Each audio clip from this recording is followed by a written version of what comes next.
Bismillahirrahmanirrahim. Baik, Bapak Ibu, untuk saat ini kita akan lanjut ke penjelasan mengenai tahapan pengelolaan SKK. Jadi, tahapan pengelolaan SKK dibagi menjadi 4 bagian. Yang pertama, pemetaan bisnis proses. Yang kedua, pengembangan dokumen. Yang ketiga, penerapan proses. Dan yang keempat, pelaksanaan asesmen. Untuk tahapan pengelolaan sistem kualitas kerja, maka kita harus mengetahui terlebih dahulu apa definisi dari sistem kualitas kerja itu sendiri. Di mana sistem kualitas kerja atau yang biasa disingkat dengan SKK adalah suatu sistem terstruktur yang mengatur penyelenggaraan kegiatan tertentu dari perusahaan yang terdiri dari kebijakan, prosedur, instruksi, dan hasil pelaksanaannya. Definisi ini sesuai dengan pedoman kerja pengelolaan standarisasi proses perusahaan holding Kala Group.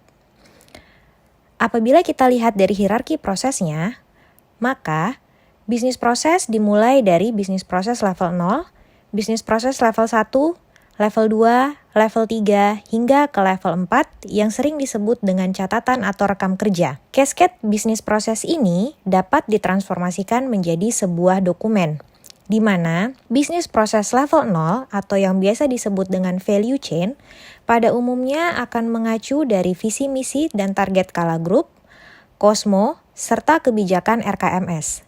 Lalu, bisnis proses level 1 apabila ditransformasikan ke dalam dokumen, maka dia akan menjadi pedoman kerja. Dan untuk bisnis proses level 2, apabila ditransformasikan ke dalam dokumen, akan menjadi prosedur kerja, serta bisnis proses level 3, apabila ditransformasikan ke dalam dokumen, maka akan menjadi instruksi kerja. Sementara untuk definisinya masing-masing, pedoman kerja adalah dokumen yang berisi kebijakan perusahaan yang dapat dijadikan acuan dan arahan dalam penetapan tujuan, sasaran, strategi, dan rencana kerja. Pedoman kerja ini sendiri pada umumnya merupakan penjelasan lebih detail dari kebijakan RKMS yang telah dikeluarkan oleh holding Kala Group. Sementara itu, untuk prosedur kerja merupakan suatu dokumen di mana di dalamnya menjelaskan mengenai spesifikasi untuk melaksanakan suatu proses aktivitas dari awal hingga akhir atau end-to-end proses, di mana end-to-end proses ini pada umumnya melibatkan berbagai fungsi hingga dapat menghasilkan output untuk proses berikutnya. Lalu yang terakhir, untuk instruksi kerja definisinya adalah pengaturan secara rinci dan operasional atau tata urutan atau langkah-langkah yang sistematis mengenai bagaimana suatu aktivitas dilakukan dari awal sampai akhir atau selesainya aktivitas tersebut. Jadi, instruksi kerja ini merupakan penjabaran lebih detail dari tahapan-tahapan proses yang dijelaskan pada prosedur kerja. Selanjutnya, saya akan menjelaskan mengenai langkah-langkah pengelolaan bisnis proses. Terdapat 6 langkah yang harus dilalui pada saat kita akan melakukan pengelolaan bisnis proses. Langkah pertama yang harus dilakukan adalah proses planning and strategy. Pada tahapan ini, kita harus memahami strategi dan tujuan perusahaan baik dari segi 1 year plan maupun 5 years plan-nya. Kenapa? Karena kita harus paham bahwa bisnis proses ini harus sejalan dengan strategi yang akan diimplementasikan oleh perusahaan. Lalu, tahapan yang kedua adalah analysis of business process.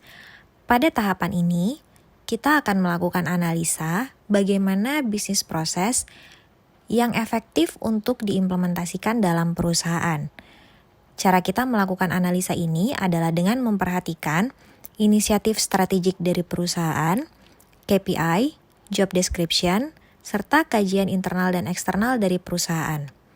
Setelah kita telah menyelesaikan analisa dari bisnis proses, tahapan yang ketiga yang harus dilalui adalah design and modeling of business process.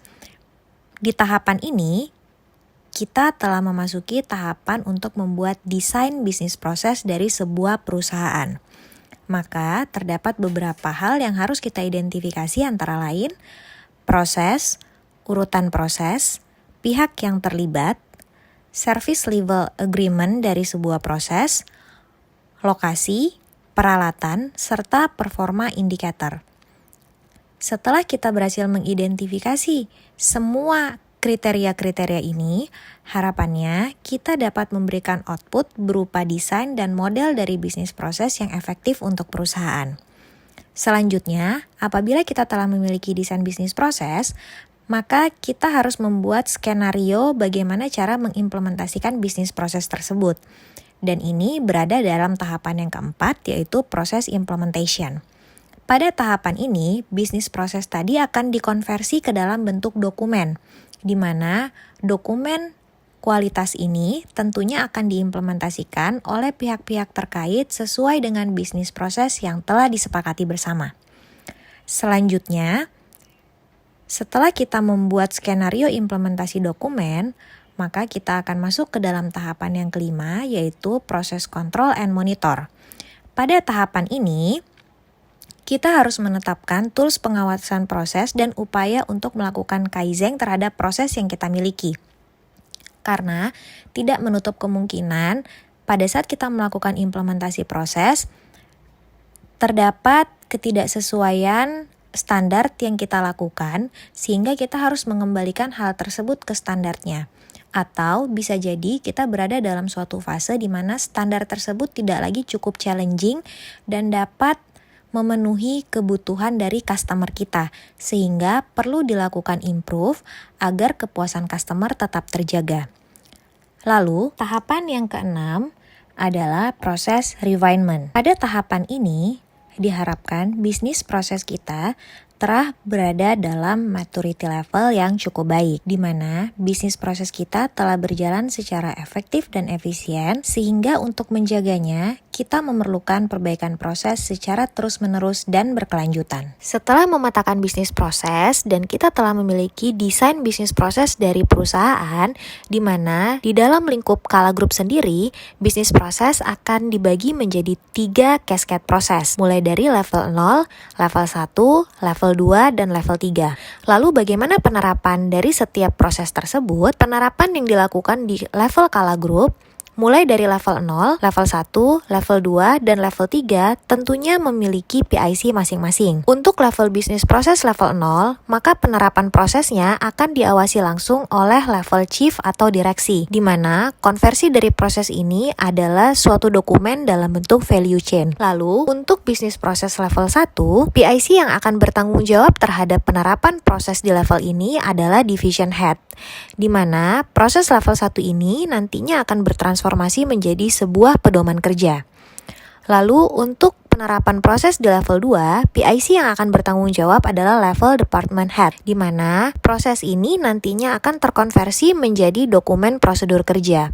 Lalu untuk level ketiga, PIC yang akan bertanggung jawab adalah level section head, di mana proses ini nantinya akan terkonversi menjadi sebuah dokumen instruksi kerja. Ketiga dokumen inilah yang nanti akan diimplementasikan di level Kala Group dengan sebutan sistem kualitas kerja.